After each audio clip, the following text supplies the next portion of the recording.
to infinity and beyond. This is me. This is how I win. Were you rushing or were you dragging? Answer! You're a wizard, Harry.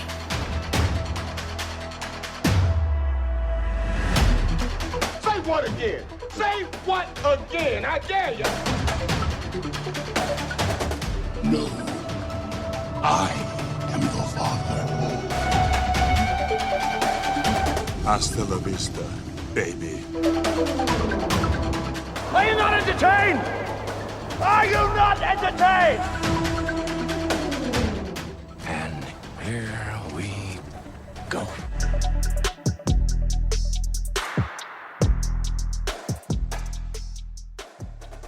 Hello, everyone. Welcome back inside the film room. Special alert, early episode. We had to do it to him. It's Zach Goins. It's Johnny Sobchak. We are here to talk about Spider-Man No Way Home. We wanted to get this to you as early as possible because, well, Johnny, tell him why. What was the reaction here? What was the reaction? The reaction to the movie that we've been waiting on for so long and we were so nervous about. Is it going to be good? Is it going to be bad? Is it going to be messy? What was the verdict? The verdict is in. And the tribe has decided. Win. Massive dub. It's a dub. Had to swing all the way to the top of the Empire State Building to see this dub, boss man. I appreciate your tribe reference because it was Survivor finale week. That went down on Wednesday. That will be for a different podcast. But this Spider-Man, this episode is going to be all Spider-Man. That's what we're talking. Spider-Man No Way Home, the third movie in the MCU Spider-Man trilogy. And you know what? We're still going to have our brief little intro here before we just dive straight into the review. But I'm going to go ahead and throw that spoiler warning out there. I don't think anyone would be listening to this podcast without having seen it unless they knowingly wanted spoilers. But Johnny and I are going to break it all down. We're going to discuss it. You can't talk about this movie without talking spoilers. So you have been warned from the very top. But before we spoil, I want you to do me a favor and go and subscribe to the Rewind newsletter so you can get stuff like this podcast, like our reviews on the website, like our special giveaways, all delivered straight to your inbox once a week.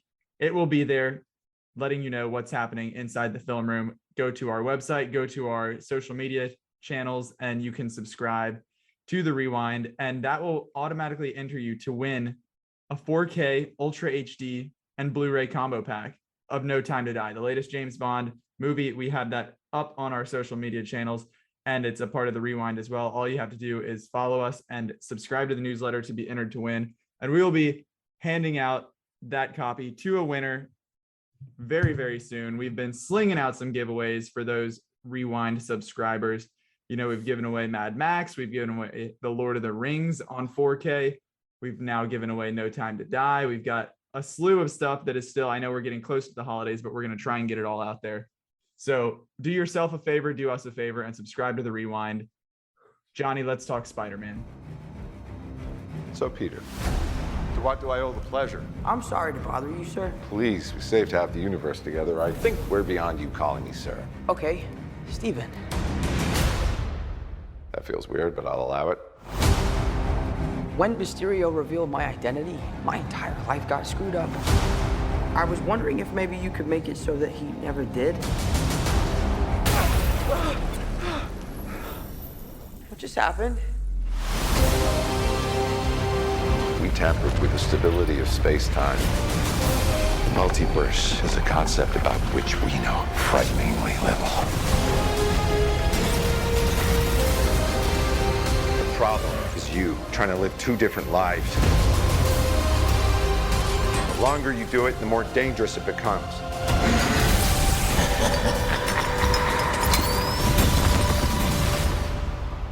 Be careful what you wish for, Parker. Boy, oh boy. There's a lot to say. I feel like we should start with the basics. Let's do it. Lay it down for me. So, as everyone knows, this movie is starring Tom Holland as Spidey, good old MCU friendly Spider-Man, Zendaya as MJ, Benedict Cumberbatch, Doctor Strange, and Jacob Batalon, Jon Favreau back as Happy Hogan, Jamie Foxx back as Electro from the Amazing Spider-Man franchise, and then Willem Dafoe and Alfred Molina returning from the original Sam Raimi films. Now, those were all, Don't forget Thomas Hayden Church. I know I didn't put him on the doc, but we'll Thomas Hayden show some Church respect. is also from Sam Raimi's Spider-Man films, as well as we have the return of everyone's favorite, least forgettable villain, the Lizard from Amazing Spider-Man 1, played by, oh God, I have no idea how to pronounce his name, but it's Reese Ifans. Reese Ifans. That's what I we're think. rolling with. So yeah, he is back. Everyone's back. No one turned down the bag to return for who knows how many days of work on this huge movie. But that's not all, is it? That's not everyone that's returning. As expected, as hoped for, as begged prophesized. for, as prophesized, ever since Into the Spider-Verse first appeared and kind of blew open this world of possibilities. Tobey Maguire is back. Andrew Garfield is back. The boys are back together. I should say are together for the first time. Pointing Spider-Man meme. We've got 3 Spider-Men all together. And Johnny, you said that no one turned down the bag, but I will also say no one pulled out the phone, because as you noted in our discussion last night, not a single person. They may have been here for the bag, but they did not phone in their performance. It seemed like everybody wanted to be here. Everybody gave a level of performance equal to, if not better than, what we've seen from them prior. So that made it all, among a lot of things that made this movie so great, a lot of it hinged on that factor right there. If we're just bringing these guys back for a nostalgia grab, for them to get a check and their heart's not in it, you can tell that they're just reading lines and walking off set and going home. No, like, these guys were committed to it. Everybody in here delivered a great performance, which we'll get into the specifics of who's really stood out. But off the bat, I just had to say that because, man, that made it all worthwhile to me. Yeah, I agree. And I was the one to raise that last night when we were discussing it. I was not disappointed by anyone's portrayal here, whether they were coming back as a recurring cast member from the most recent film, Far From Home, a couple years ago, or if they were coming back from their last appearance being almost 15, 20 years ago. They brought it, and I think that was a pleasant surprise, because you know how these things go. But we're gonna get into it like in depth, but it's fair to say the reaction so far is pretty rapturous. On the Rapturous. whole. Rapturous. I love it. Rotten Tomatoes 94% critic score, and the audience score is 99%. Last time I checked, that is the highest of any comic book movie ever. That's every MCU movie. That's every Spider-Man movie. So that is going to be, we'll see if that, I'm sure that'll move, but like, that is very impressive. I believe Shang-Chi has a 98%. So very recently, I think that is the highest of any other one to date. So, but this one, I mean, this is crowd pleasing to the max, as you might guess by the premise. And you're very high on it as well. I mean, you're in that range, wouldn't you say? Right, definitely. I am seeing, Johnny and I are both seeing this movie again. We've seen it once on opening night, Thursday night, in a packed theater each, and I am seeing it again as I'm recording this. This is Friday. I'll see it again tonight, and Johnny, you're tomorrow, correct? Yes. So we've both gotten that high of just stepping off the roller coaster and just being thrilled by what we just saw. So could change once we know what's coming, once we're used to everything. But first outing, I am giving this a 4.5 out of 5, a 90 out of 100. This was just an absolute blast from start to finish. Even though we knew or highly anticipated a lot of what was going to happen, that didn't make it any less effective when it did happen. A lot of this stuff, and for me personally, like I had tried, I didn't like mute words on Twitter or anything, but anytime there was news of a new spoiler or something, I was avoiding at all costs. Like I was 99.9% certain that Andrew Garfield and Tobey Maguire were going to be in this. But even though I knew that, I didn't want to know the how of it or the why or any of that. So all of that still came as a surprise to me. It was a delight to figure out and watch it all unfold. And while that's been a lot of what we're talking about so far, in just the nostalgia and the reappearances of the characters, I think it was a really, really great Tom Holland Spider-Man movie, and the best, like there was actually a really solid emotional narrative underneath all of the fun and the flashy cameos and returns and everything. So it wasn't just like the roller coaster thrills, but instead there was a lot of substance to it too. So a lot of stuff going into my 90 out of 100, but really, really, really big fan of this so far. Johnny, passing the mic to you. Well, yeah, and this, you pretty much summed it up very well. I'm again, it's hard to like, it is like a roller coaster. It is like this really emotional, exciting, surreal kind of experience. So it's hard to really judge it like accurately, I would say. Like it just kind of is what it is. I am very curious to see what you think when you see it again, and then what I think when I see it again tomorrow. But because now that we know all the surprises, the twists, the turns, the appearances, the big crowd pleasing moments, how are we going to feel, when all that surprise is kind of not quite present? I think that'll be interesting. But I mean, I thought it was great. I mean, I really did. I was not disappointed. If anything, I was pleasantly surprised, like I said, by many factors of this movie. And I had been very openly, vocally critical of MCU Spider-Man, of the MCU, of this movie in particular, because there are still criticisms I have. I have plenty of things that I could pick apart or really harp on with regards to this movie, whether it's the writing or some of like the effects, the filmmaking itself. But to me, there was a lot more good, I would say, than I thought there would be. And I thought that there was more good than bad. And I think especially that second half of the movie, I think really earns it and cranks it up and makes it something pretty special. I mean, again, I'm really curious to see what this is going to feel like watching it, not even just again for the second time this weekend, but a month from now, a year from now, 5 years from now. We're 5 years removed from Tom Holland's first MCU appearance in Captain America Civil War, and it's crazy to think that we're at this point. I mean, things have changed so much, and it's really exciting. But yeah, I would say I'm lower on it than you. I think overall, maybe like an 80 or so out of 100.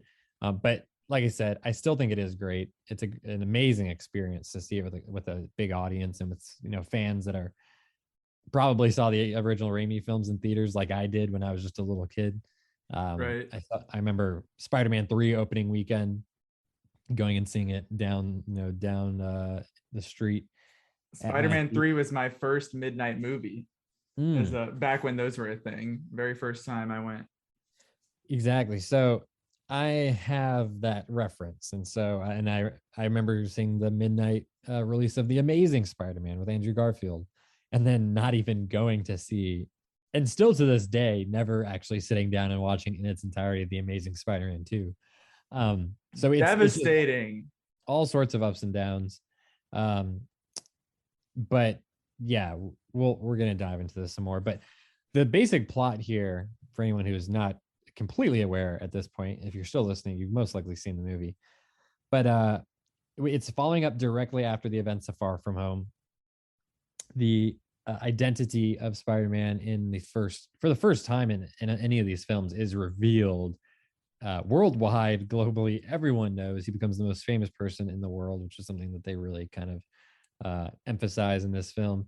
And that does not only affect his life, but that puts a lot of conflict into the lives of others. You know, his Aunt May, you know, MJ, who is essentially his girlfriend now after what happened at the end of Far From Home, Ned, his best friend, and others. And so he enlists Doctor Strange to help restore his secret. The spell tears a hole in their world, releasing the most powerful villains who fought Spider-Man in any universe. And that is how the Sam Raimi and Mark Webb Spider-Man films factor in to the equation. So yeah, Peter Tom Holland in this as this character needs to he has his greatest challenge yet, I think it's fair to say. And it is not only going to affect his own future, but the future of the entire multiverse, Zach. That it does. That it does. What I know you said the basics of the plot. I don't know if there's anything necessarily basic about the plot. It's a lot. There's a lot going on. I feel like at this point we have been conditioned to expect this level of intricacy and grandiose scale when it comes to Marvel movies. I think that, you know, when you look back at Raimi's Spider-Man 3 and having the Hobgoblin and the Sandman and Venom, and it being like, what that was the big criticism of that movie, was like that there was too much going on, too many villains. And even the Amazing Spider-Man 2, you had Electro, you had Hobgoblin, you had at the very end Rhino, but mainly just those first two.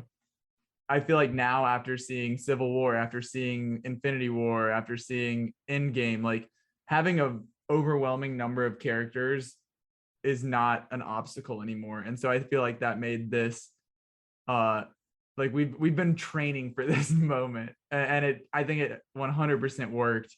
You know, when you've got 3 Spider-Men, you've got Doctor Strange, who, in my opinion, it was a great move to have him away for a lot. This is not a Doctor Strange movie. This was 100% a Spider-Man movie.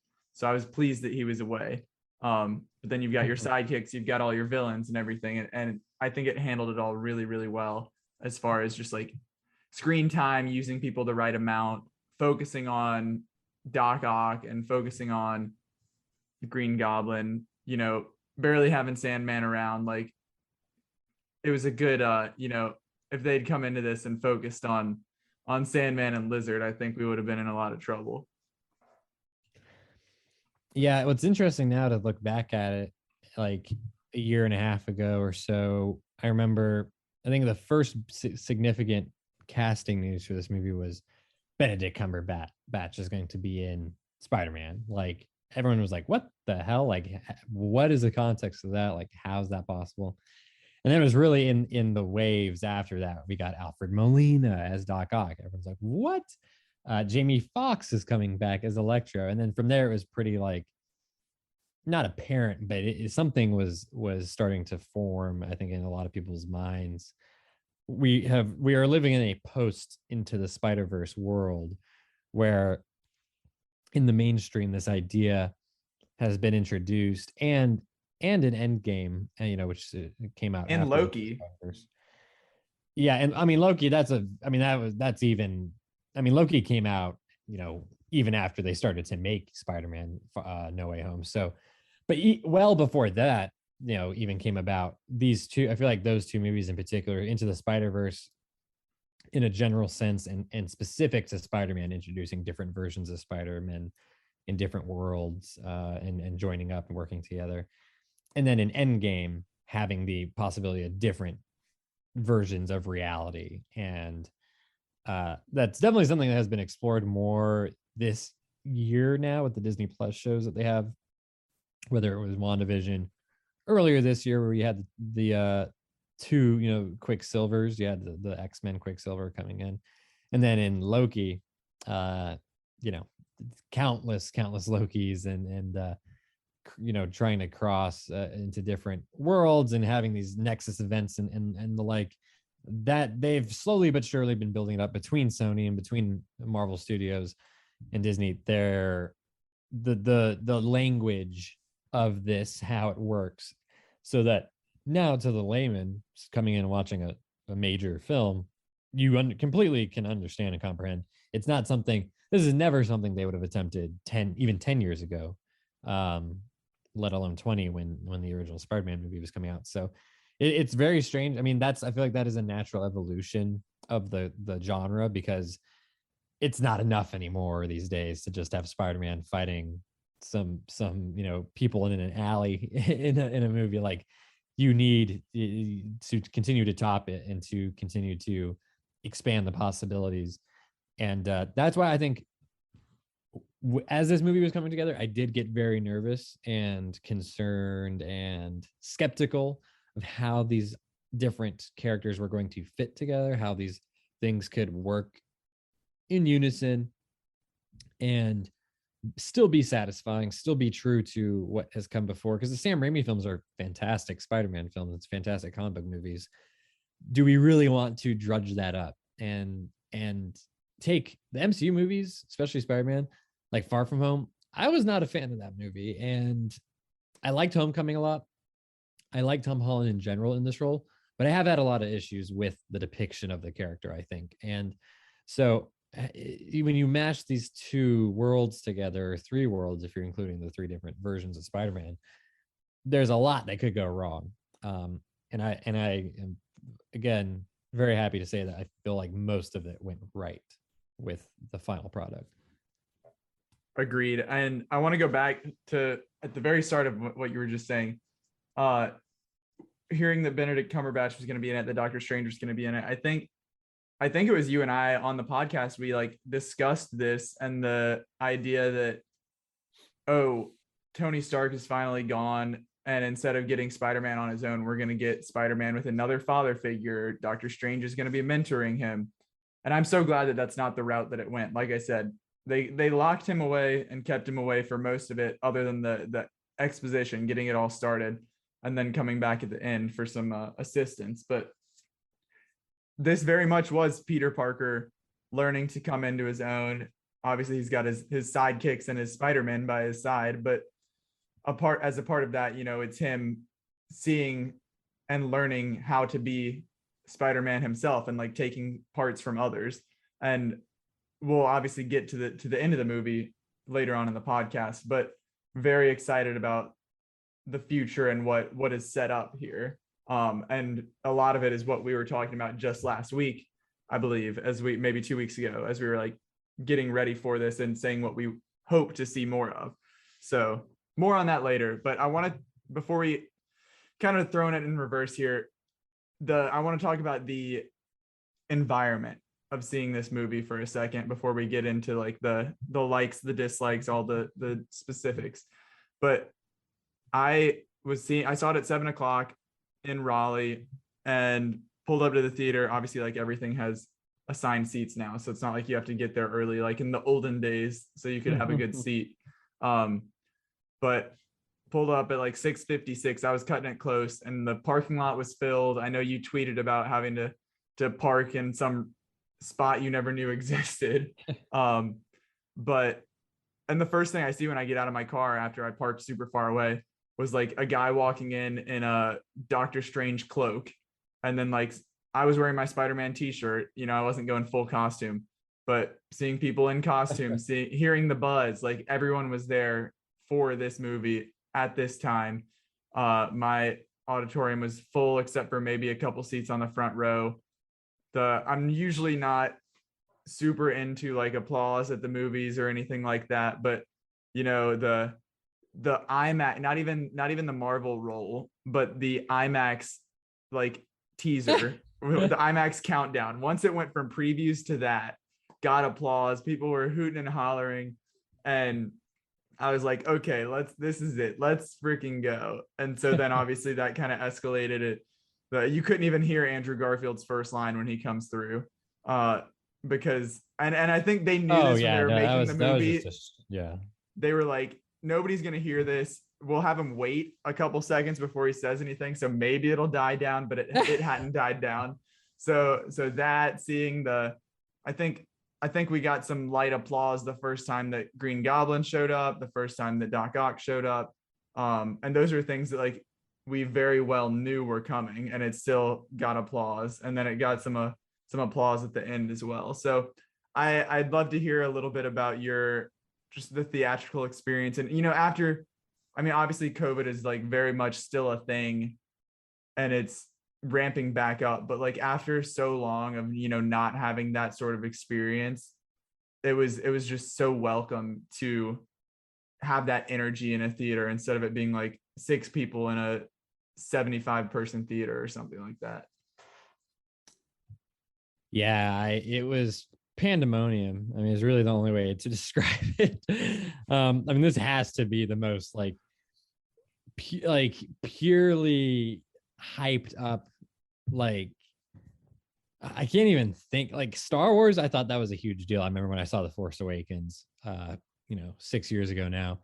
I remember being there opening night, and I barely even remember anything like that now compared to this. I mean, I remember when the Millennium Falcon appeared the first time, people like clapped, and when Han Solo appears the first time, people clapped. But like, this was, as you said, before the show even started, people were yelling. They were like getting like cheers going, and like it was like a concert. And then you have going through the trailers, when the Uncharted trailer popped up and Tom Holland showed up, some people were, there's like scattered applause. You got to be crazy to applaud that trailer. And then of course there's also there was, as you mentioned, when it was counting down and actually, as a matter of fact, when it first went from the basic pre-show kind of, how they have like a kind of a talk show. Maria Menounos? I don't know if it was that specifically because I'm never there early enough, but I got there on the tail end of that. And as I was sitting down and like settling in, it went from that and then went to like the non-movie trailer commercials. So like Coke and other things like that. And when it did that transition to that, people cheered. Like people were at every step of the way getting to this movie started, people were cheering. And then but then funnily enough, once it actually started, it was like fairly tame. Like there wasn't anyone going nuts when Spider-Man like showed up for the first time, or when Doctor Strange showed up for the first time. I think the first real sense of like applause, oh my god, people went absolutely nuts when Charlie Cox as Matt Murdock showed up. Oh yeah. In this movie. That was the first real pop where, a lot of people were probably surprised. I mean, unless you're really tuned in to the online discussion and the rumors and stuff, that probably wouldn't really faze you. So that was pretty crazy. And I have never seen Daredevil. I have never watched anything that character has been in, whether it was the other Netflix shows. Right, me either. I knew of it. I knew what it was and the significance of it, but like meant nothing to me. Yeah, but I mean, I still thought it was awesome to see Daredevil because I am vaguely familiar with that character. He's a cool character. He has a cool relationship with Spider-Man a lot of the time. So that's exciting to just have him in this universe now, even if he was only in this for one scene. And he has that amazing catch of the brick that comes flying through the window from behind him and is about to land, like kind of hit Peter. And he just reaches out like with the back of his hand and grabs it. Because he's a good lawyer. Because he's a good lawyer, as he says. I thought that was just awesome. So very nice, especially for the fans that really wanted to see him come back and reprise that role. I think that's pretty amazing that they got that to happen. And I think they made the right decision there. And I'm excited to see where he goes. But yeah, then from there, while we're on that really quick, why, Kevin? Why? Like, why would you reveal that? Literally, you tripped at the finish line. Like, again, this meant nothing to me, but like last week, it was Sean O'Connell, right, who got the scoop on this when he was talking with Feige, that he said when you see Charlie Cox, or when you see Daredevil in the MCU, if you were to see him, who knows when you'll see him, it would be Charlie Cox. Like, why are you saying that when we're a week away from the movie and you can't just like let it ride. Like I don't understand. Obviously it still got the reaction that fans wanted, but like imagine if it had just like been completely blind or a speculation thing like the Andrew and Toby or the other stuff. It's just silly. That's a minute point here, but weird.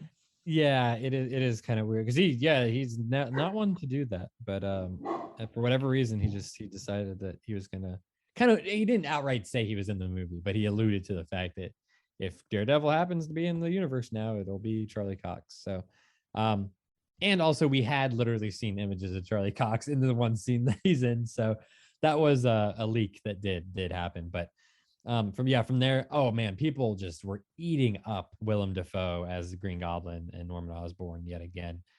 He was like they were eating it up just as much as he was eating up the scenery in this movie. He is speaking about people that weren't phoning it in, that were really committed. He gives one of the best performances of the entire MCU, I think, in this movie. He is just so villainous, and he has that great pivot, like he's going from good to bad. He's basically playing two characters. Yeah, exactly. And he is sweating, and he is baring his teeth and working the vocal cords. Yeah, he was doing it all, and he was doing some amazing stunt work and fight choreography at like, what is he, almost 70 years old or something? I mean, he's just a badass. He's in great shape and is a phenomenal performer. So that was awesome to see that. And then of course, yeah, it's no surprise when the Spidey men make their appearance and all the hijinks and one-liners and interactions that take place from there to the end. That was people were just, it was like heaven. It was like a dream come true, I think, for a lot of people. And I can't blame them. It was certainly surreal, like I mentioned, and I enjoyed it. And it wasn't as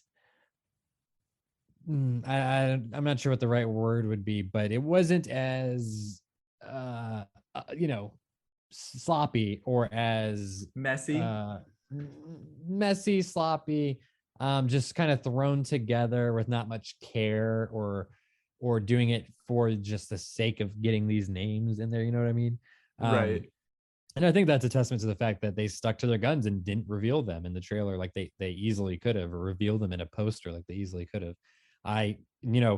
Maybe Monday morning we'll get a new poster with all three of them or something like that, or at the tail end of next week. But everyone in the world knows that these guys are in this movie by now. Or if they don't now, then in maybe 48 hours they will, because this is just a gargantuan movie at the box office so far. And online, it's just buzz, Twitter, Tumblr, Instagram, Facebook, what have you. It's great. And so, yeah, that was certainly, a lot of fun, a lot of smiles, but no shortage of the emotional moments, I would say. And that was, again, a great attribute of this film that I wasn't really expecting, or not nearly this much. Right. I mean, and there's obviously the big emotional moments, but also the smaller ones. That this story starts out pretty grounded, in the fact as grounded as like a Spider-Man movie can be. And like the big conflict is like his identity being revealed, but within that, like the fallout of that leads to him and MJ and Ned not getting into MIT, which is like no easy task. But like the reasoning is that, but due to recent controversies, like that they're not able to get in, and so they're all bummed out. Like this has affected MJ's future, the love of his life. It's affected his best friend's future. Like, and they all three of the main kids have like a great opportunity to kind of like live in that disappointment. And we've kind of seen like throughout the first two of these movies, Zendaya's character being kind of like indifferent or pessimistic, but it's always like with a twist, with a joke to it. But instead, this is like pretty genuine, and she's got her motto throughout, like, if you expect disappointment, then you won't be disappointed when it actually happens. But obviously that kind of builds up, that sets the plot in motion, which we can kind of, as we talk about different elements, we can weave the plot as well. But the whole seeing the fallout of his identity being revealed leads Peter to try and convince Doctor Strange to cast the spell that brings all of these villains back. But another big emotional moment, and the biggest, I would say, of the movie, is after this gigantic battle at Happy's condo, and all of the villains are there. They all, after starting to seem like they could have a redemption arc, they all snap and go back to evil. And in the fallout, Aunt May is a casualty, and Tom Holland absolutely delivers in this. Marissa Tomei as Aunt May delivers, but Tom Holland, it's like echoes back to he hasn't had a moment yet until this movie. Like Andrew Garfield, whatever you have to say about his movies, like I love him as a Peter Parker, and he has some, in my opinion, had some of the best dramatic moments as far as like dealing with Uncle Ben and with Gwen's death in the Amazing Spider-Man 2. And then obviously you've got plenty with Peter. He gets gifted a lot and memed a lot of Peter Parker crying, Tobey Maguire's version, but a ton of heavy emotional moments there too, and not really anything other than like Mr. Stark, I don't feel so good, like, which is just like a half second and almost a joke, but still emotional. There wasn't anything like that for Tom Holland to really like step up from just being an action hero. But this scene proves that he is more than capable of doing so in this role, and that adds so much depth to his version of Peter Parker. And I will say, she gets knocked out by the glider, and I was like, oh, there's no way she survives that. And then she gets up and is just fine. And I was like, oh my gosh, like I had a split second where I was like, this movie, it's doing everything that they've always done. Like it's a cop out. Like she would not have survived that. But then I guess that's what you're supposed to think. And then she collapses again, and it's revealed that this was a mortal wound and that she's not going to make it. And then everything just like ramps up. So I'm sure you had in our discussion, you've shared similar, similar fondness for this scene, being equally impressed by everything that it had to offer. Yeah, well, it's okay. So it's funny because admittedly, I could not avoid every spoiler for this movie. So I heard from someone and many people on this one particular post. I can't remember what it was, something related to Marissa Tomei. And she was talking about how like she just didn't, I think people were just kind of picking on the fact that it seemed like she didn't really care about like the character that much, or like how she had been depicted so far, or something to that effect. And people in the replies are like tweeting about it were like, oh, well then that she shouldn't have to worry about that anymore. Like that explains a lot, or something like that. So basically I had the gist of her being killed supposedly in this movie. And someone alluded to or said outright that she was killed by Norman. And so I was like, that's kind of surprising. I'm like, is that true? And I didn't look it up. I just read it, and then that was it. And I had been thinking about it a little bit since then. So coming into the movie, I was like, dang, I feel like that's a big deal. And like, I feel like it's not going to like work for me really now. But gratefully, I did not realize that was when it was going to happen. Like, and I didn't really realize until it was happening that's what it was. So I was like, oh man, like she just got cracked by that glider, like full on, like just demolished. And I was like, that's gotta be it. But I was surprised because I expected it to be like the end of the movie, right? Like I would imagine if you're gonna do it like almost like Gwen in Amazing Spider-Man 2. I was like, if you're gonna kill someone like that, that's gotta be like a huge emotional blow at the end, right? And no, this is like a turning point in the middle of the movie that kind of aligns him more with Toby and with Andrew and their Spider-Man.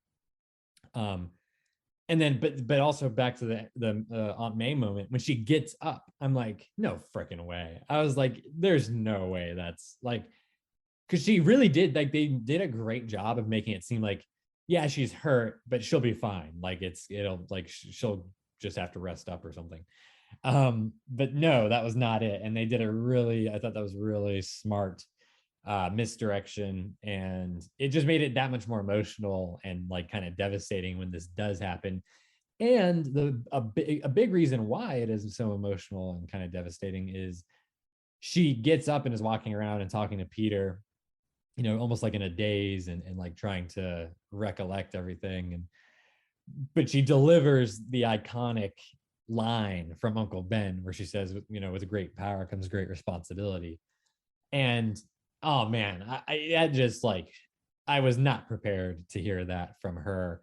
And I thought that was, again, such a brilliant idea to have her deliver that line, because she has been the one consistent for him in all these movies, really, is Aunt May, even in Civil War. So she delivers the line, and then and it didn't occur to me at that moment. I was like, she's gonna die now. But she goes down, and I was like, oh my God. Like, it's just like Uncle Ben, like that's the last thing he says, and then he gets killed. No, it's Aunt May just got demolished by Green Goblin, and now she's gonna tell Peter that, and then she's gonna die like in his arms, and there's nothing he can really do about it.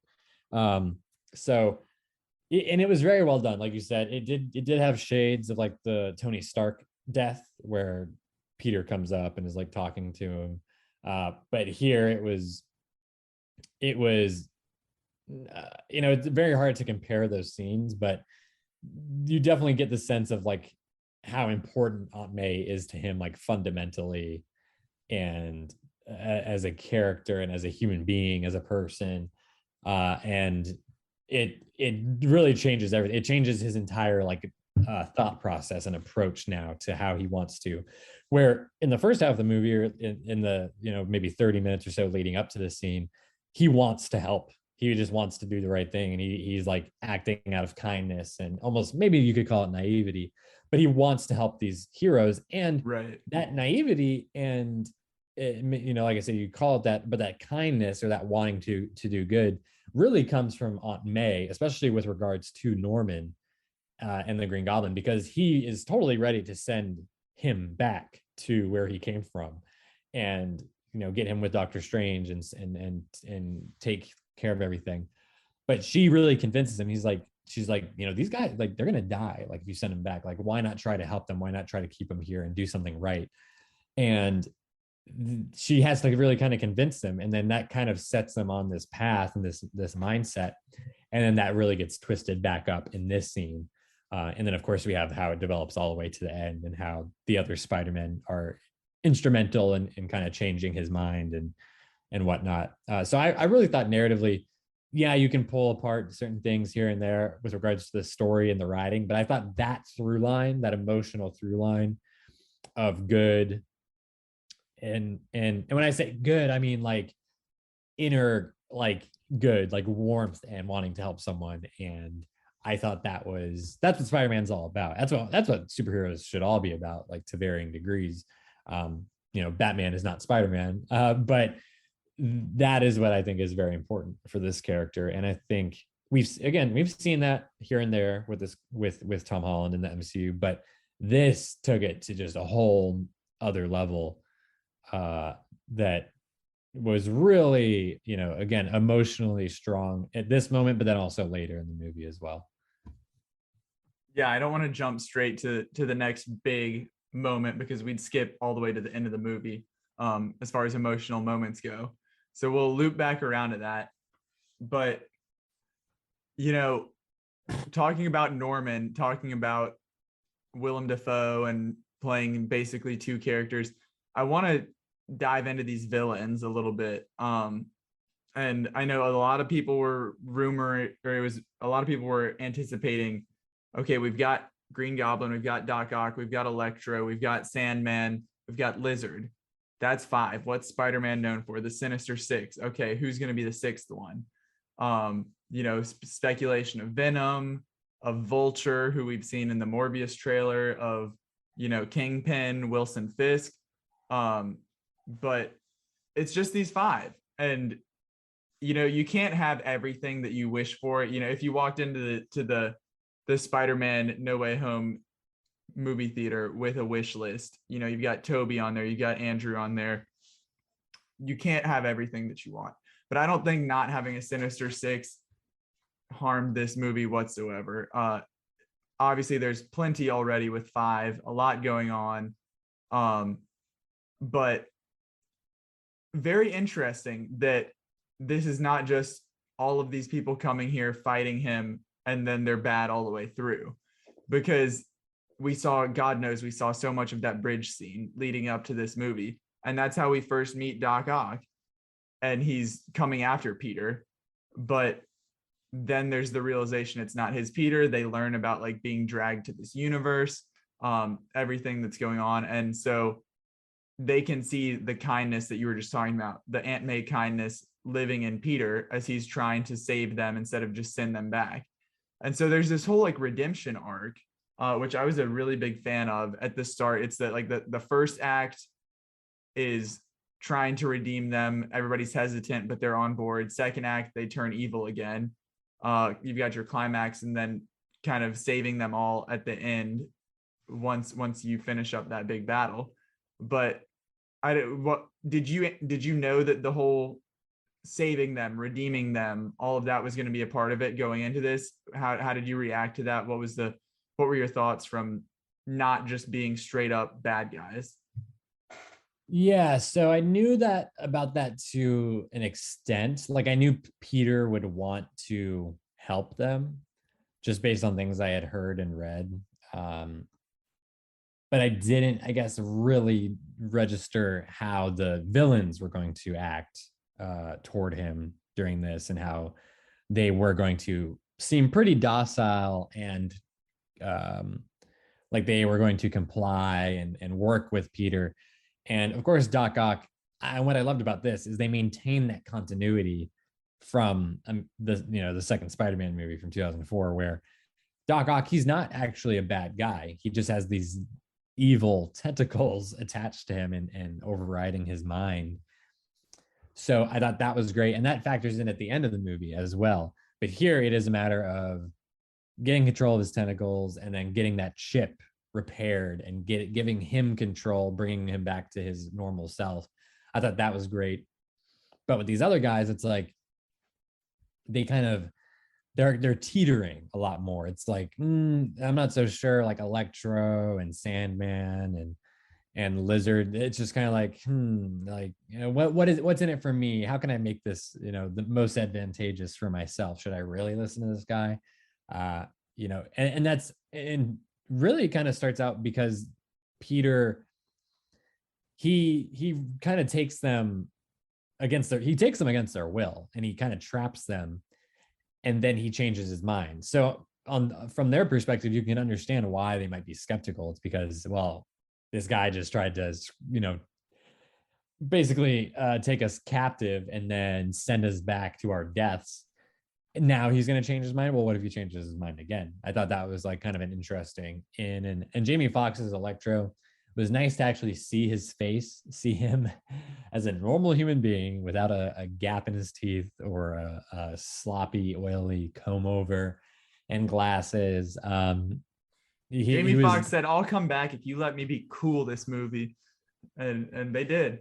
Yeah, he was great. His design was cool. His powers were cool. He had some funny one-liners and some badass moments. So I thought that worked. The Lizard and Sandman, I feel they're mostly in it for like kind of some gags here and there. They're not really as big of a part of it as the other three are, I think. And really, I think Doc Ock and Willem Dafoe, I think people know how much fans love those two characters and those iterations. So it made sense, and I think it was a good choice to make them the focal point from the side of the villains and give them the most to do, give them the most motivation, depth, and all that. So that worked for me. No complaints there. I thought it was pretty much as good as you could do it. And I thought in one moment that really struck me while we're talking about the villains and how they're incorporated, when they're walking into the apartment, Happy's apartment where Peter and May are staying, they all walk in together, and it's like very surreal, like I've been saying. And that was the moment where it hit me sitting in the theater watching it. I was like, this feels like straight out of an animated movie or a Saturday morning Spider-Man cartoon. Like, this is just such a cool, I couldn't believe what I was seeing. You know, it was just a very cool and unique situation that I don't think we've ever seen in a comic book movie before. You know, I'm trying to think of others, certainly not in a Spider-Man movie. But and you mentioned the Sinister Six. There have been a lot of talk, a lot of plans for years and years about a Sinister Six movie or doing a Spider-Man movie where the Sinister Six are involved. And this is this isn't quite Sinister Six, but this is as close as we've gotten. And it was very cool to see that come together how it did. And I liked how they gave it you know, each character kind of it's their own mini arc, and then I felt like the group as a whole an arc. Yeah, agreed on that. I will say maybe we got 6 at the very end when the sky is splitting open. When I think we got an outline of the Rhino suit. Yes, in that. So if you want to say Paul Giamatti was in this one, feel free. But yeah, I mean, I think the villains were all handled really, really well. But let's change pace here and switch to the good guys. Let's talk about the Spider-Man, the biggest draw of this movie, the fact that everyone is back together for the first time. Andrew Garfield, Tobey Maguire. This sequence. So it all kicks off thanks to good old Ned. And that when, as we fill in the plot points, basically all of the bad guys, Doctor Strange wanted to just kill them, send them back to their universe, and let the universe play out as it had. But instead, Peter steals this box that has the spell in it and traps Doctor Strange in a mirror dimension. And Ned ends up with his ring. So he now has the ability to open portals. And apparently, as everyone else had been dragged to this universe, so had Toby, so had Peter Parker's. And when Ned and MJ are apart from everyone, they're saying, I wish I could just see Peter. And so Ned opens up the portal, says, show me Peter Parker. And it opens and you see him. And you can tell that the eyes are different from far apart because Andrew's suit had those big eyes. And that's when the auditorium starts to and it just like lights out. Everybody's just thrilled, and Andrew Garfield steps through the portal. We've got this great introduction to him where he takes his mask off and they're notably freaking out because it's not their Peter. And MJ makes him do this test, makes him touch the ceiling. Ned's mom makes him remove a cobweb. And he's very chill about understanding that he has been dragged to a new timeline, an alternate universe. And he's actually the one who's like coaching Ned and MJ through it and tells them that he was pulled here. And so they just try it again. And then another Peter Parker comes through and it's Toby. And again, him and Andrew have kind of like a standoff, and they end up doing the same thing to kind of disarm each other. But my question is, why did they stop there? Why didn't Ned say, show me Peter Parker again? And then we get one that we never even knew existed. But let's not criticize. Let's talk about this scene. What was your reaction, even as someone who's either knows it's coming or 99% knows it's coming? So it was definitely it doesn't quite line up with how you imagine it will be. As you kind of pointed out, there is that moment where they're at, like, I never would have expected Ned of all people to be the reason that these guys show up. That was not ever a thought in my mind. And when you've been thinking about this for so long, like I have, I mean, for literally, I guess, close to multiple years now, because they've been working on this so long, it doesn't really feel like, when it finally happens, you're just kind of in disbelief. And then, you know, I think what really kind of sold it for me was the actual interactions between them. throughout like the back half of the movie. So between the three of them, and especially Andrew and Toby, just because we haven't seen those characters in so long.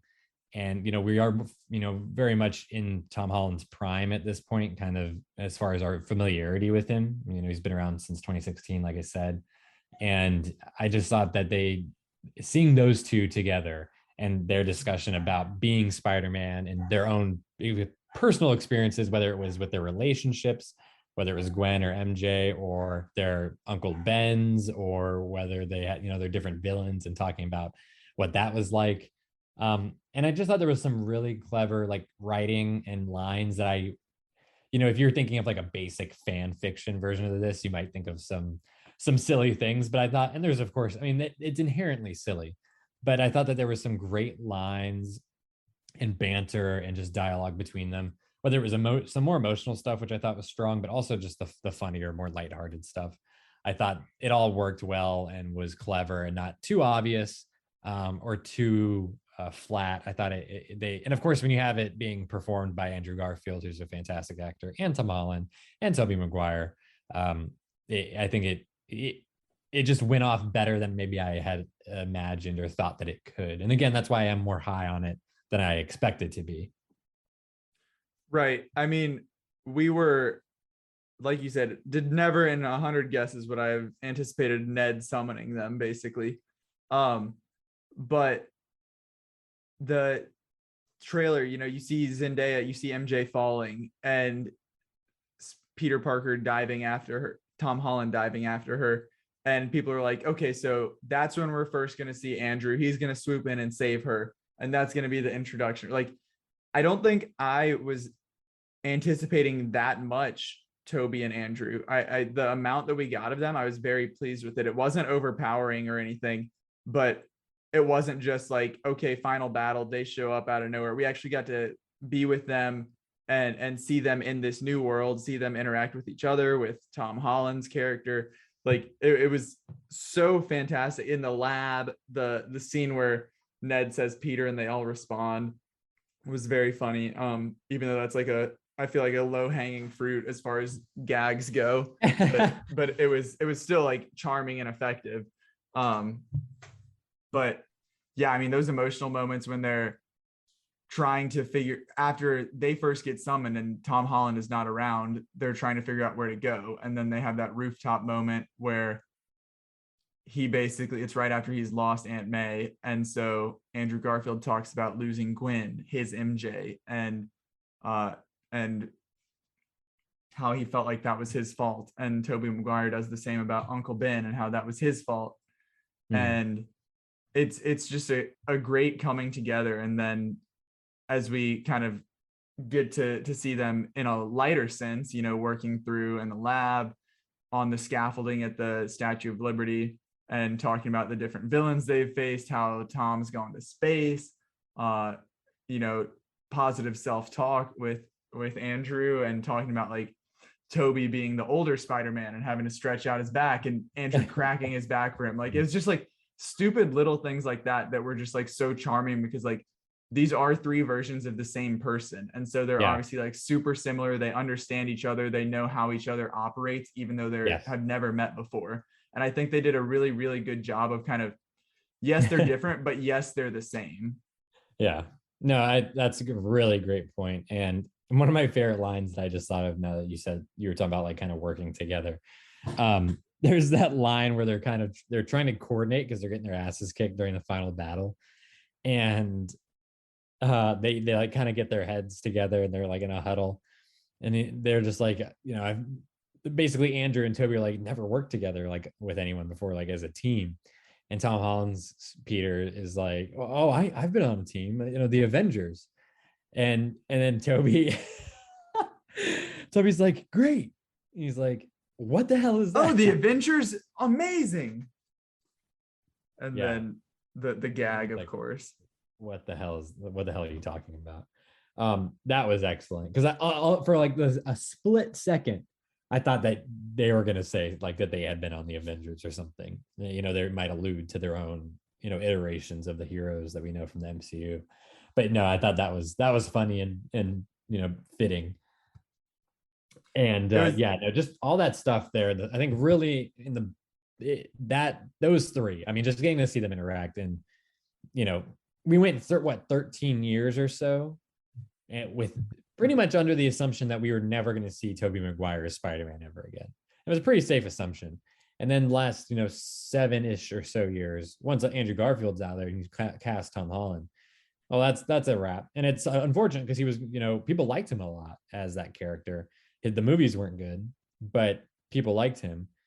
And so it felt like he got a bum rap. And they kind of even allude to that in this. And I thought that was funny and kind of meta, but it worked. It felt like it made sense. And it was just, again, surreal is really the best way to describe it. Like, it's still hard to believe. I need to see it again to really let it sink in. But I think you were going to say something, so go ahead.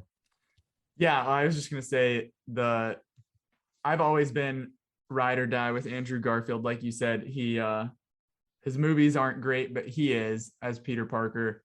And the way that they kind of play into that he's like, oh man, I fought a guy in a rhino suit. Like, you fought aliens, both of you. Yeah. Like, you've been to space.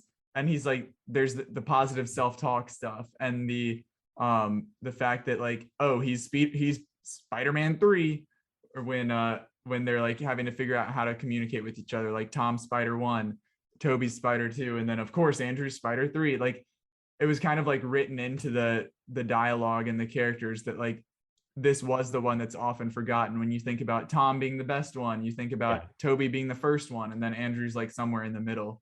But I was glad to kind of see that addressed. And I was also going to say that even though when you were talking about, like, oh, maybe we're going to find out that Toby is actually part of an Avengers in that universe or something, even though we didn't hear that, I liked hearing, like, okay, he did get it to work out with MJ. They did figure out how to make it work, and to that he had a happy ending. And then, like, hearing that, yes, even though we're not seeing that continuation with the Spider-Man 4, we're not seeing an Amazing Spider-Man 3. We kind of get a little bit of closure there. We hear that it was super hard. Andrew Garfield's Spider-Man got dark for a while as he was grieving Gwen, but that he eventually learned to cope with it and to move on and be better. So just kind of the way that I thought it was very well handled, how they kind of wrapped everything up and addressed it. It wasn't just like, okay, they're only here for this, and then they're gone. But to kind of like weave all the stories together. But we're talking about them being there, but the action that happens when they are there, this final battle at the remodeled the remodeled Statue of Liberty, which is now going to be holding Captain America's shield. It's under construction. There's scaffolding, which is conveniently there for lots of web slinging. And they're luring all of the villains there after they have concocted different ways to fix them. And so all three Spider-Men are going to work together to inject these cures, and then they can hit the button and send them all back to their universes. So a lot of what we talk about with Marvel movies is the third act and the CGI slugfest that it turns into oftentimes. I personally, like, I loved the I'll have to again rewatch it and analyze it a little bit more, but I don't know if it was just the pure thrill and enjoyment of it, but I thought that everything, the swinging, everything was cut super well, and that it was like engaging and not just like an indeterminable mess where you can't tell who's who and what's fighting, like who's fighting who and what's going on. But the scene where they all get started and all three Spider-Men run off of the scaffolding and they swing around the corner together and all come in kind of on poses, like that was one that got the audience clapping and got a couple woohoos out of everybody. But I want to know what you have to say about this battle, if it's not just me being overhyped about this, or if you felt the same way, or what. I think I mostly liked it. I think one thing I would maybe disagree with to some extent, again, I need to see it again because when you're seeing it the first time, you're just you can't even focus almost on what is actually going on, because it's like so overwhelming, like mentally and emotionally. But I felt, to me, I was thinking about it while watching the movie, that the scaffolding was an interesting choice. Like the Statue of Liberty, it was an interesting choice. Geographically speaking, I could understand why, because scaffolding, you have height, you have space in and around. And I thought that was, it was interesting. The one thing I might have a gripe with predominantly would be just, again, the geography of the action. Like, I felt like from any, and it's an issue, you could say it's part of the cinematography, not having like the right shot choices, or you could say it's, due to the editing, not, cutting it together just right to have it make the most sense. But I just felt like from shot to shot, like I couldn't necessarily tell where it was happening and where it was happening in relation to everything else or everyone else that was fighting. Like there was a lot of running around, like in a circle, because it's the square-ish scaffolding around this monument. There's a lot of running around and then like up and down and swinging. And so it was like, okay, and Ned and Zendaya's character, MJ, they're both there. And so, and there's levels as well. So it's not just one thing where you can go around and around. It's like many levels. So you have them kind of scattering. You have 3 Spider-Men. You have 5 villains. So for me, that was the one thing where I was like, this is a lot to like, I don't know if I'm really keeping up and like keeping track of everything. I was like, I don't know if this is really making sense to me. Like visually, I don't really know if this adds up, but it's fine. Like I was still enjoying it, getting to see those characters, in action together and coordinating and everything. I just wasn't sure. And logically within the story, I just wasn't really sure what was going on. I knew they had like that cure thing happening, but I wasn't really like, I guess I was just struggling to track every single thing in order. Yeah, I mean, that makes sense. There is a lot. It's almost like the scaffolding is like a maze, which they use to their advantage as far as like the non-Spider-Man being able to escape from Lizard or from like as they're being chased, for like Ned and Zendaya, Ned and MJ, when they're kind of trying to figure out how they can survive here. But overall, I thought that it lived up to the hype. And then you've got and also like just visually as well, like it's set at nighttime and it's fairly dark, like the scaffolding covers up a lot of the light, and then it's like kind of brownish scaffolding and like the gray of the metal. So like visually it's just kind of like, it's all kind of like mushy. I felt like kind of just runs together. Like there was no, again, it is like a maze. I think that's a good comparison, and it does work to their advantage, certainly within the context of the story. But I just thought, again, I think that's part of why it was harder to track for me, at least the first time around, was just shot to shot, sequence to sequence. It kind of just, the color and the lighting and everything looks very similar. And then once things start to kind of wind down with the action and the villains start to kind of get pared down, then it became much easier to track and much easier to distinguish. The lighting begins to change, the structure, the colors and everything begins to change. And I thought that was well done, at least. Right. I mean, the final showdown, Doc Ock shows up to help, which is very on brand for him. And now that he's been healed, and then it comes down to Peter versus, or the Peters versus Green Goblin, and Tom Holland's letting him have it. He channels that rage that he was warned about so much from the other Spider-Man, and is seemingly going to kill Green Goblin and past the point of no return, from what he'd been warned about. But then he's got the glider overhead. He's going to bring it down and impale Norman, just like he did, and just like what happened to Norman in his first life. And then Toby stops him, grabs it, saves him, and there's this moment where they're standing face to face, and then Toby gets stabbed. Green Goblin gets him. And this was like, oh, I think I'm glad that he did not die. He falls down, he's stabbed, and then he ends up they're able to stop Green Goblin, heal him, and it turns out that Toby's fine. Like, he's like, I've been stabbed before, it's okay. But like the way that the sound effect happened and the reaction, like I thought he'd been like stabbed from front to back all the way through. Oh yeah. We see him standing later and there's not like an exit wound on his We never front. see the wound. Yeah. Right. So like it seems like it was just like a, which isn't very, like if Green Goblin were to stab him, I feel like he'd go for the kill.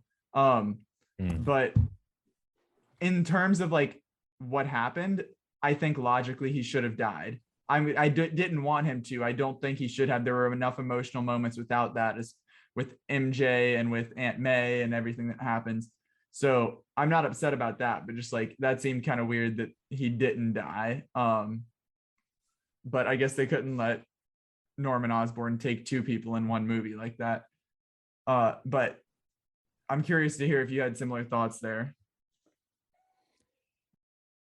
I think my thoughts are pretty well lined up with yours. I think if anything, they should have just not had that moment. I think they maybe should have just done something else. I don't know what exactly, but because ultimately, like, what does that add? You know, well, what did that do? Just like a brief scare that something was going to happen. It was just like a shock value thing, but it doesn't, like, literally, if you remove that moment, nothing changes. You could just have Toby stop him from killing Goblin, and then having Tom choose to heal him instead of killing him. And so I don't think you need like Toby to get stabbed. Like, what is the point?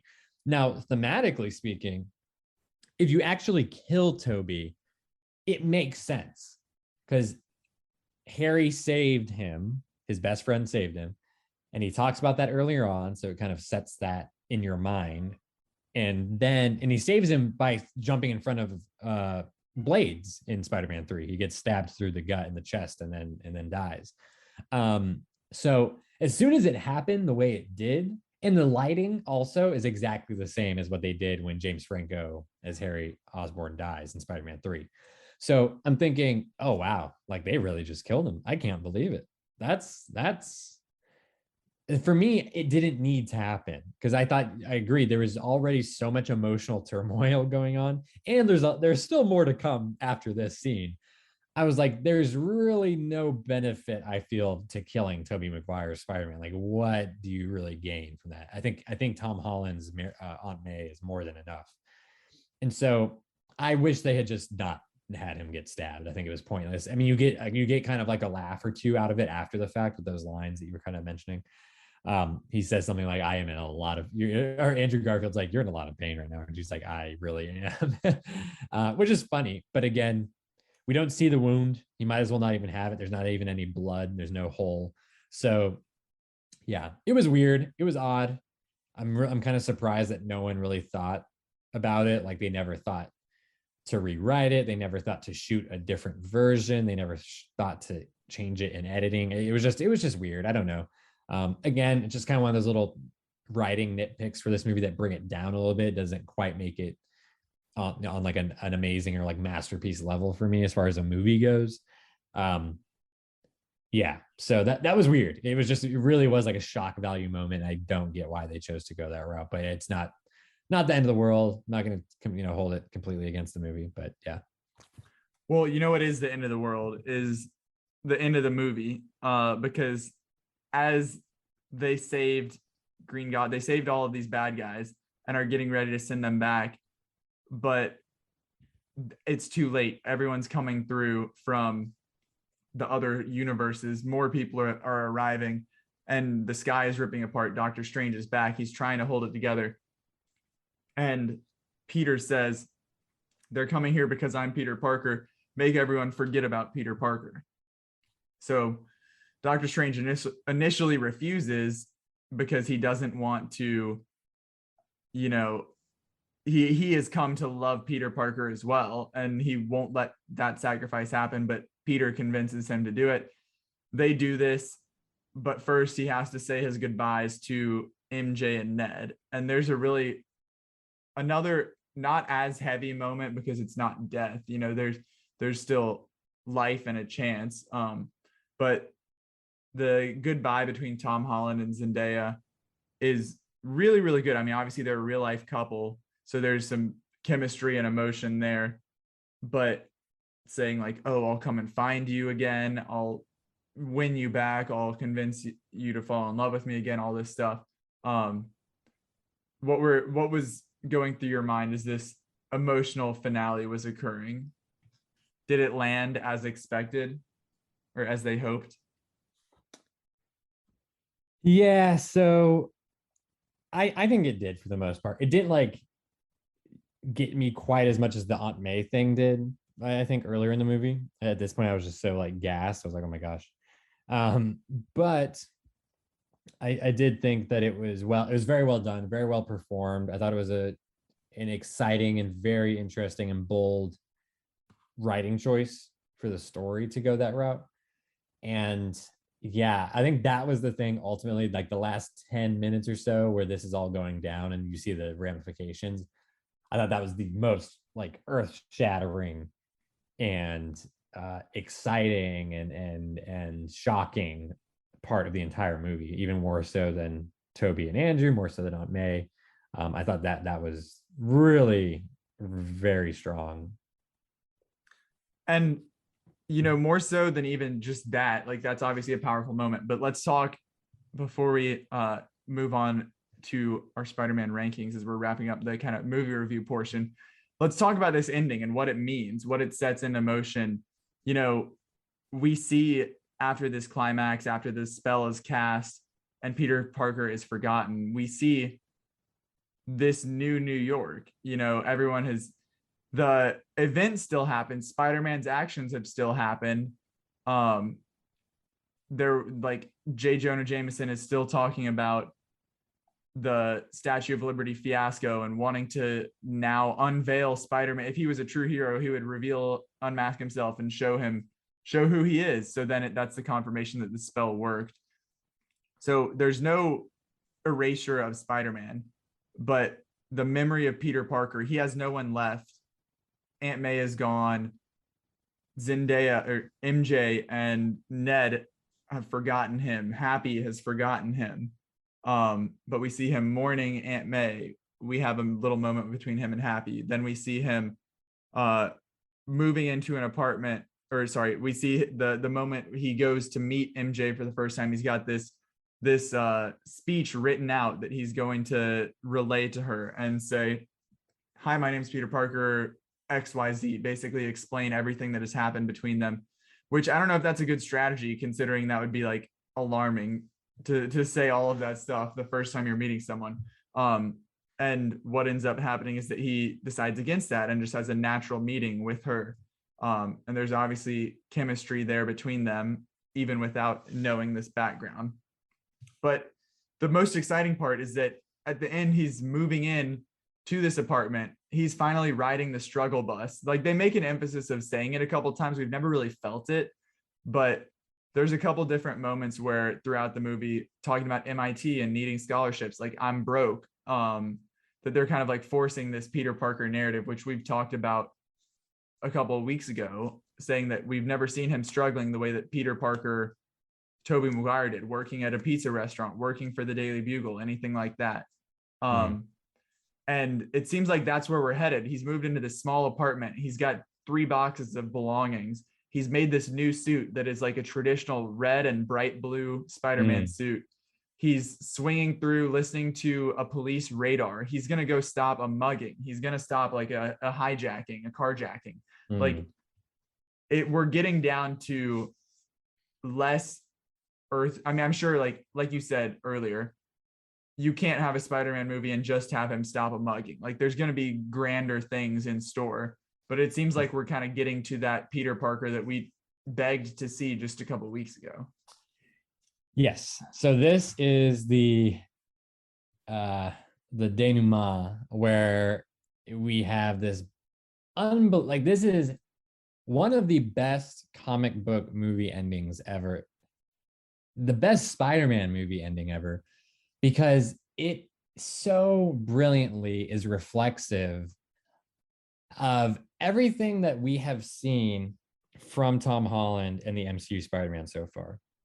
And when I say that, and this is the issues I've raised time and again with this character, this version of the character, even though I really like him in the role, even though I like a lot of his scenes or interactions with other characters, getting to see him work with the Avengers and these Marvel giants, for the first time in live action, it didn't ever really feel like Spider-Man, because the core tenets of Spider-Man are that he is poor and downtrodden and kind of miserable and ultimately still does the right thing and does right by everyone else, even if it means sacrificing for himself.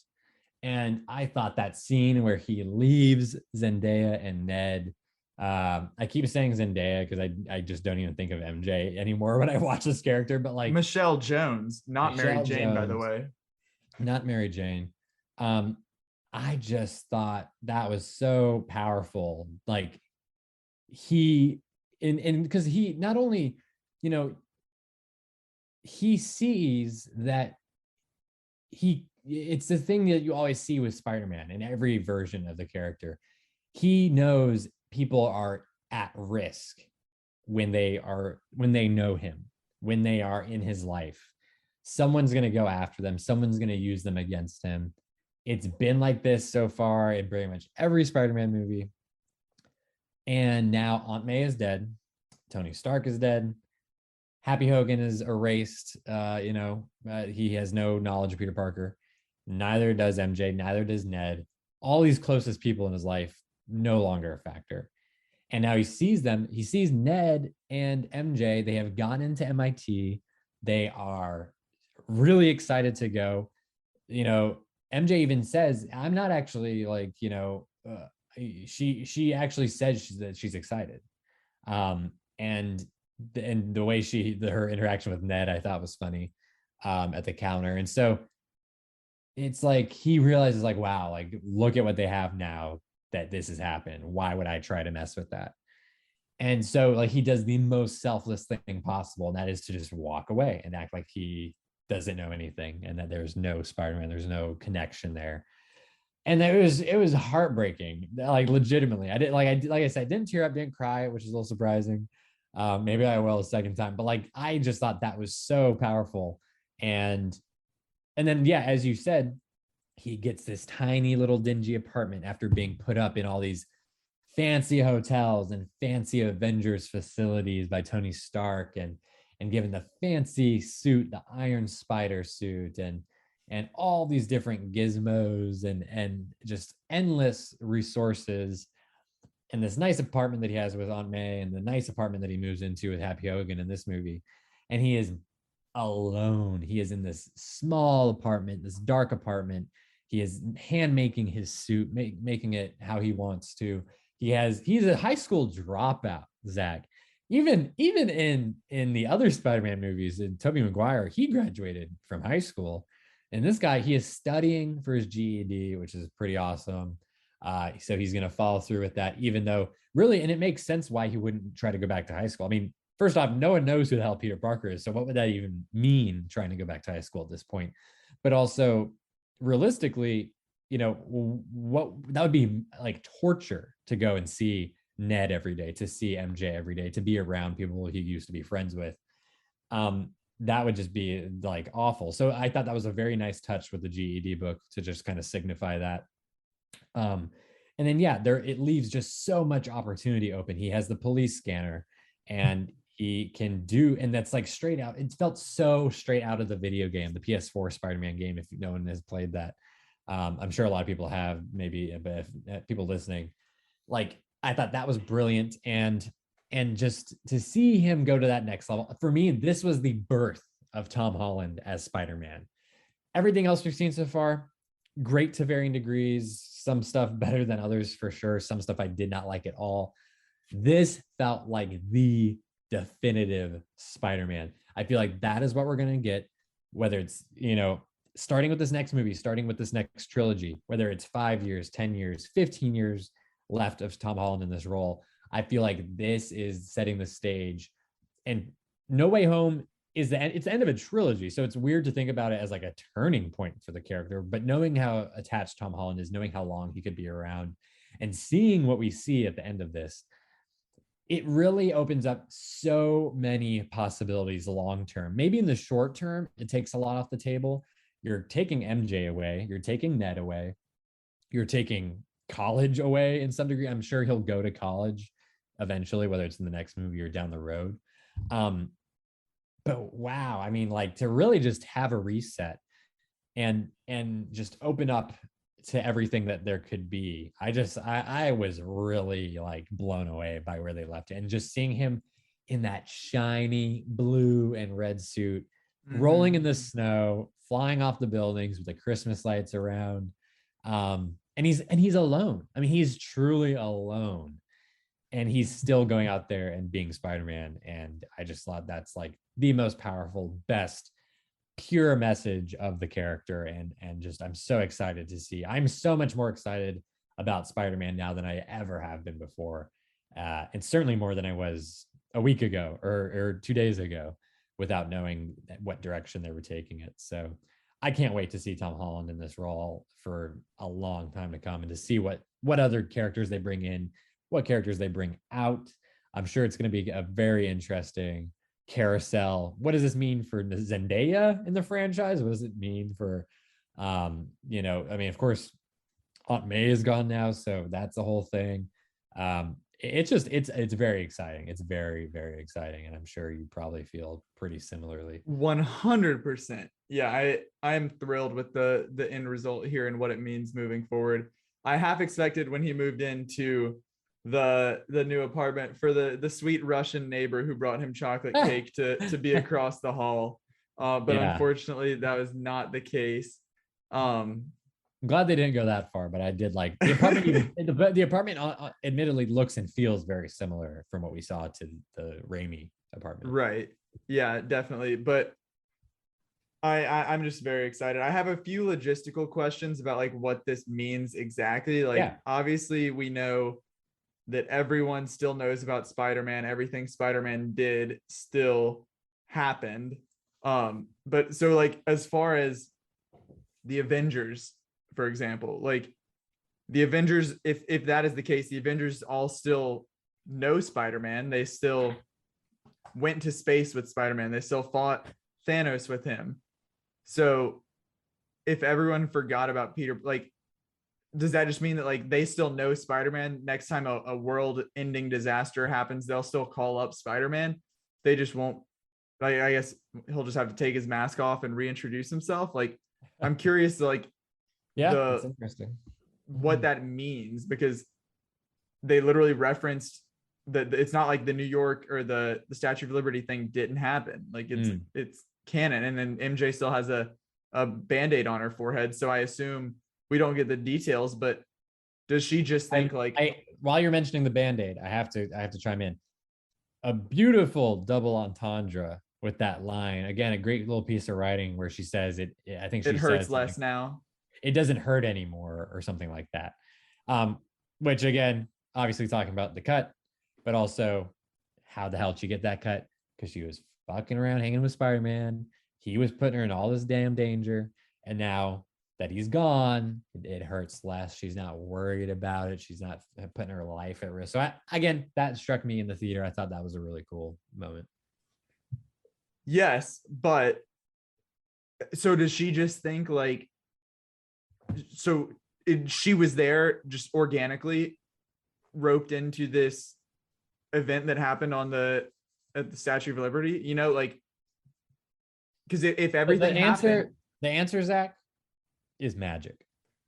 It's literally whatever the hell they want it to be. Right. Like, if you went to ask them now, they probably wouldn't even be able to give you an answer.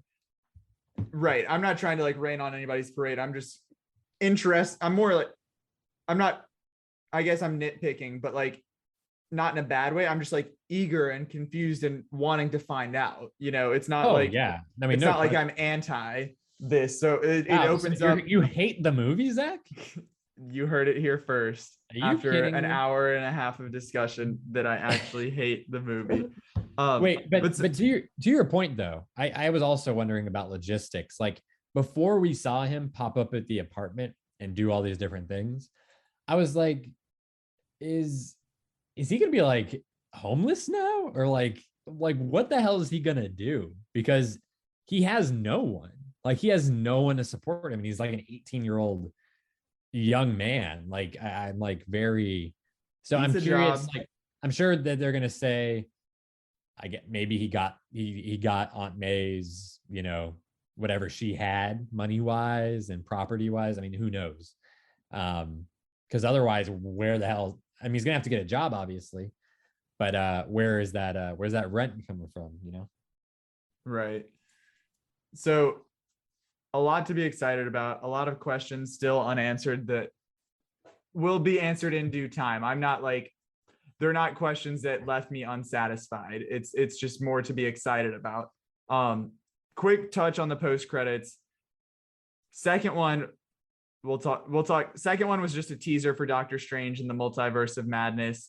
We got to see Scarlet Witch, got to see Wanda. Chiwetel Ejiofor is back as Mordo. I think that was his character's name. And then we see Strange Supreme, which I believe is straight out of What If. Yeah. I know they said that this was not like What If was kind of its own thing, but at least it may not be the same character, but at least like the idea of this character. It's going to be Strange versus Strange. So I don't want to spend too much time talking on that, but because it was just a teaser, like we have plenty of time to talk Doctor Strange. First post-credit scene though was, I guess people were technically right that Sinister Six was happening because we see Tom Hardy's Venom in a bar somewhere and he's trying to figure out, he's drunk, he's trying to figure out like, wait, in this world there was an Iron Man that did this X, Y, and Z, and he's like going through everything that the bartender has explained to him. He obviously got brought here in the same instance that Toby and Andrew did, but he chose to drink instead of get involved. And the bartender is my man, inside the film room guest, Cristo Fernandez, aka Danny Rojas from Ted Lasso. Absolutely thrilled to see my king in an MCU movie and securing, I'm sure it wasn't a big bag, but still a bag nonetheless. Everyone lost their shit when Toby swung in, when Andrew swung in. I was the only one hooting and hollering when Danny Rojas showed up.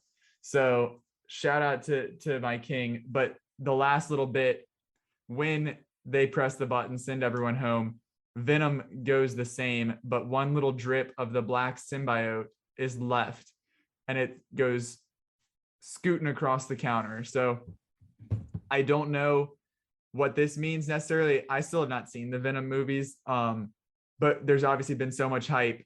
Tom and Tom even themselves like hyping up a crossover. Who knows what's happening? Morbius has elements from Amazing Spider-Man, Raimi Spider-Man, and MCU Spider-Man. So who the hell knows what's going to happen there? Right. And elements from Venom. Obviously, it's set in that Sony verse. So Tom Hardy's gone, but the symbiote remains. Is this a way that we can have Venom in the MCU without it being Tom Hardy? If so, what's the point of that? Because of the seeming merge of these universes. So who knows? I hope Danny Rojas is booked to a 3-movie deal as Venom in the MCU. So that's, I don't know if you have any thoughts on the post credits before we move into our Spider-Man rankings as we wrap up here, but feel free. Yeah, like you, not haven't seen the Venom movies, don't really care for them. But the key takeaway here, it is surprising that they removed Tom Hardy from the MCU as quickly as he entered. And the other key thing here is that yes, the symbiote has been introduced via this route. It is left in the MCU, it's left in our world. So presumably that is setting up a version of Venom for this world for Tom Holland Spider-Man that is not Tom Hardy. And whether or not that will be Eddie Brock, a version of Eddie Brock that he meets at college or at the Daily Bugle or whatever, I think that would be interesting. I think that would be a good route to take. Get a different actor in there that's maybe, closer to Tom Holland's age, perhaps. I personally, I know that there's been a lot of buzz about those two crossing over. Maybe I do not care, nor do I actually really want to see that, because I just don't think they align in like tone whatsoever between they the just Venom do verse not. and the MCU. No, they are not at all aligned. And while you're at it, keep Jared Leto's ass out of here. I don't care about Morbius. I'm not going to see it. No offense, but I really would rather, like, the multiverse stuff is only as fun as, like, as it makes sense, or like, from an outside looking in standpoint, like, outside the world of the movie.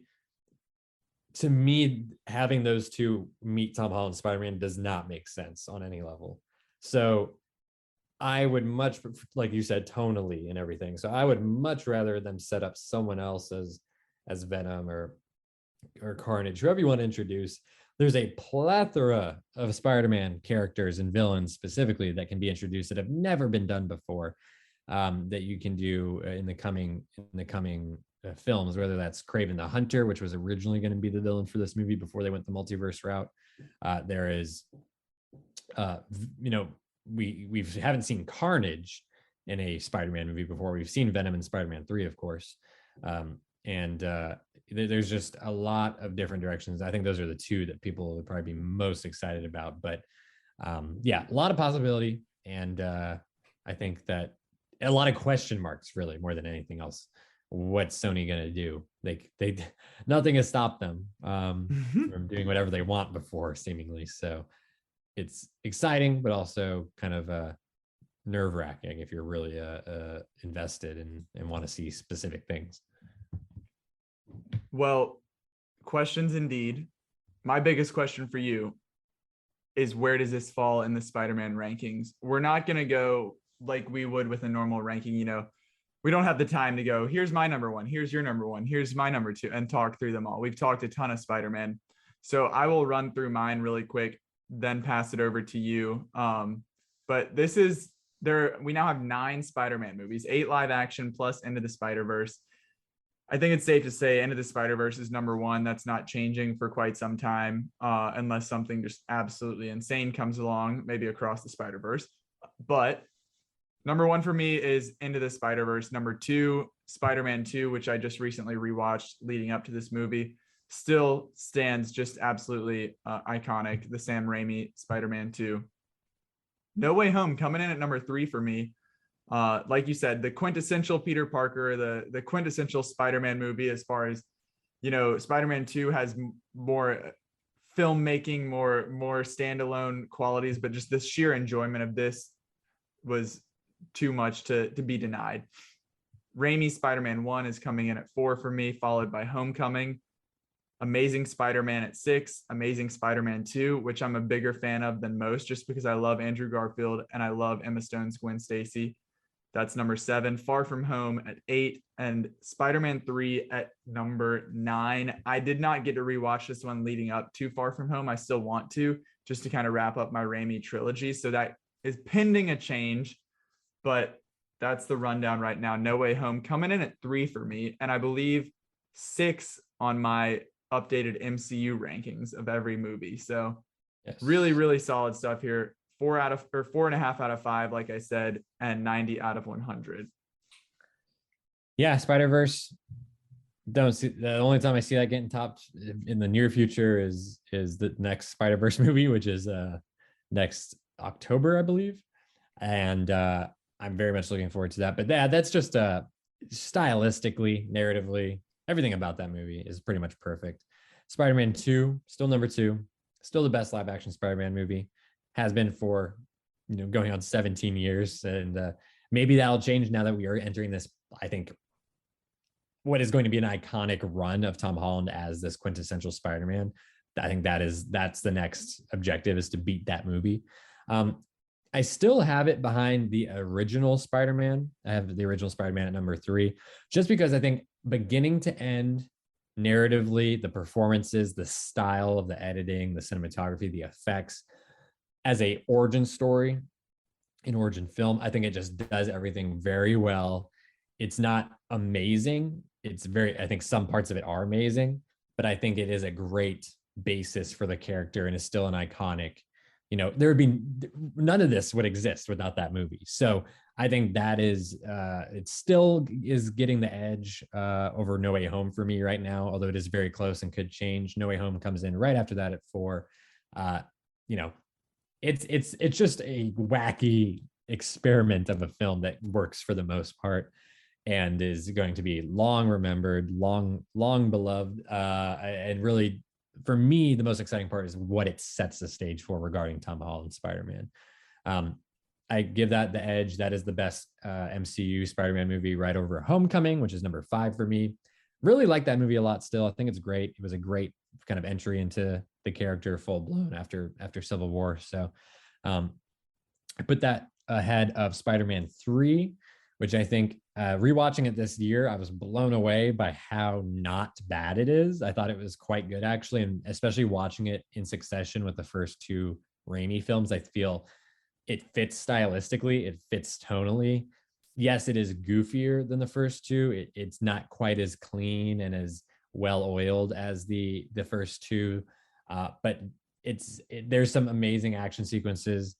There's some great moments between the characters as it wraps up the trilogy, and I just love those characters. I love the performances. I love Tobey Maguire, and I thought that it's really just holds up, and also it's aged well, because I think the stuff that people hated at the time or were turned off by, whether it's the goofy tone, the campiness cranked up with the dancing and the emo Peter Parker and all that, time has allowed that to age to the point where it's like you like kind of love it, like at least like almost ironically, but like you don't really hate it or dislike it. Like it's just a thing that kind of works if you keep it in context of everything else. So I think people if you haven't watched it in a long time, I think go back and watch that. Go watch the Raimi films in general, because they really do hold up and are fantastic comic book movies. But I think that one in particular, I would give it a rewatch. Spider-Man Far From Home, not great. I think that is going to go down as easily the worst one out of all these, when, whether we get 5, 6, 7, 8, 9 Tom Holland Spider-Man movies, I think that's going to be pretty low on the list for most people. And then the Amazing Spider-Man movies bring up the rear, number 1 as the 8th position, and then Amazing Spider-Man 2 as the 9th position. Sorry, Andrew Garfield. I like you as an actor. I like Emma Stone as an actor. I just think that everything about these movies is just a complete swampy mess. And they were just dying to get Spider-Man money back into the studio. And Mark Webb was not an especially good director, didn't have the best ideas. And the writing is just abysmal a lot of the time.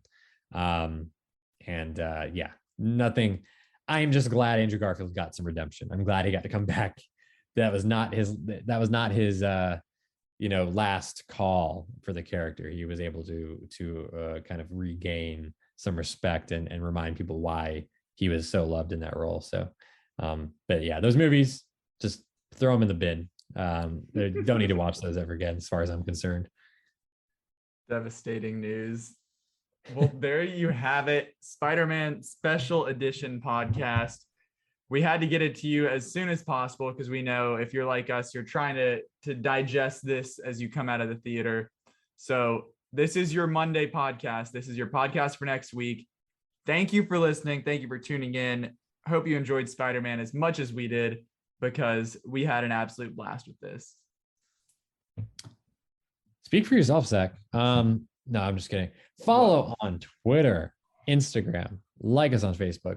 We are doing giveaways on Twitter all the time, on Instagram as well. You can key in on those. Make sure you don't miss anything. Get you some free movies and gear and other stuff.